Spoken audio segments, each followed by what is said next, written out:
Bourras a été tué. Nous avons été sous le choc car nous avons appris sa mort par les médias. Et on apprend qu'il a été mort depuis déjà plusieurs heures. On l'apprend au moins 5-6 heures après. Donc on était sous le choc. On était triste. Les larmes et les partages des condoléances. Doit-on s'arrêter là? À ce moment-là, on se dit, qu'est-ce qu'on fait? On pleure Hocine. À ce moment-là, les amis d'Hocine ont décidé d'organiser une première marche blanche et une deuxième marche blanche en l'espace d'une semaine. Ils voulaient qu'on se taise, mais à ce moment-là, on s'est présenté à la deuxième marche. Et la famille a été propulsée en avant sans qu'on le veuille. À ce moment-là, on a décidé de réclamer la vérité et la justice, car il a été tué, menotté d'une balle dans la tête. Je le précise, menotté.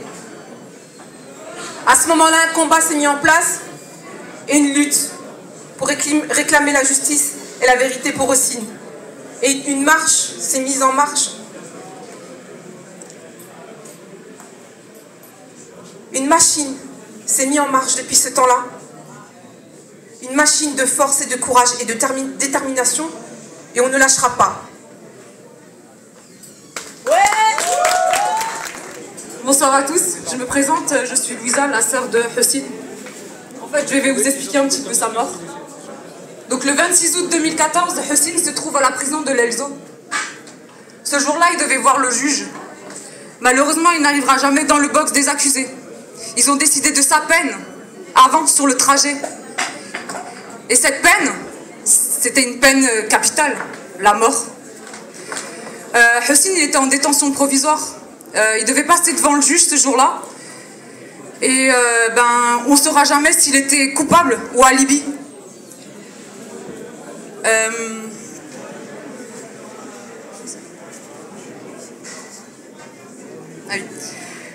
D'après le dire des gendarmes, une altercation éclate dans le véhicule. Mais on ne saura jamais la vérité. Car ils ont décidé de l'abattre froidement sur l'autoroute avec une balle dans la joue alors qu'il était menotté. Il me parle de légitime défense. Je répète, il me parle de légitime défense. Hocine, il avait les menottes. Donc moi, je dis non. Et je dénonce la légitime défiance. Car nous savons tous aujourd'hui que les méthodes de la police sont l'humiliation, la violence, ainsi que la mort. J'ai plein d'exemples. Les derniers en date sont Théo, Adama, et il y en a encore plein d'autres. Il y a Lamine Dieng, Malik Boussekine, il y en a encore plein d'autres. La liste est tellement longue. La police est censée nous protéger. Mais qui nous protège de la police?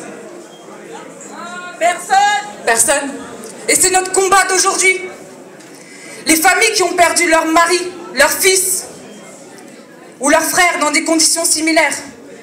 Et pour que nos frères ne soient pas morts pour rien non plus.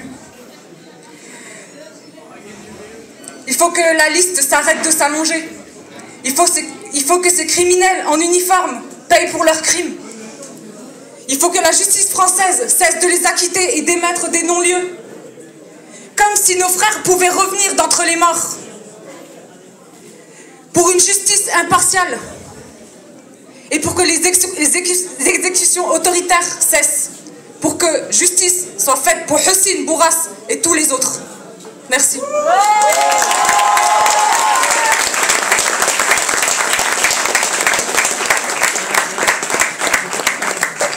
Bonsoir à tous. Justice pour Adama.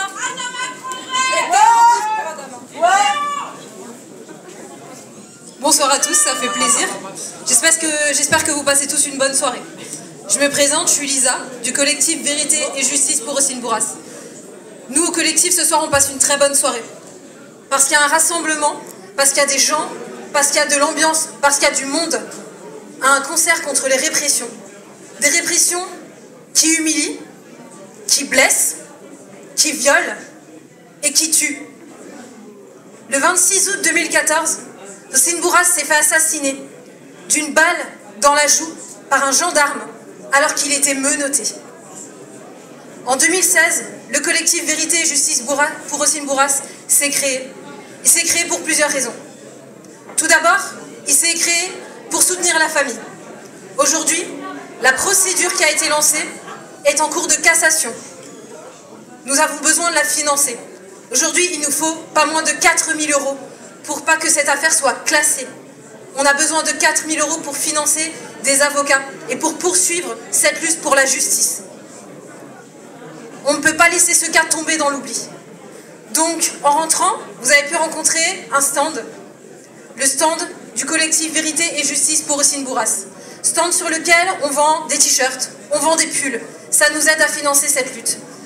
Le 11 mars, on organise un repas de solidarité, toujours pour financer cette lutte. Le 19 mars, on organise une montée en bus à Paris pour la marche pour la justice et la dignité, à laquelle seront présentes malheureusement des dizaines de familles de victimes, des violences policières, de tués, d'humiliés, de blessés, de violés. Toute cette récolte de fonds, toutes ces recettes iront intégralement à la famille pour la poursuite de cette affaire en cours de cassation, car il y a déjà eu 2 non-lieux. Ensuite, ce collectif s'est constitué pour ne pas oublier, pour ne pas qu'on isole, pour ne pas qu'on individualise cette problématique des violences policières et des crimes policiers, qui est systématique, qui est systémique, qui relève d'un racisme d'État.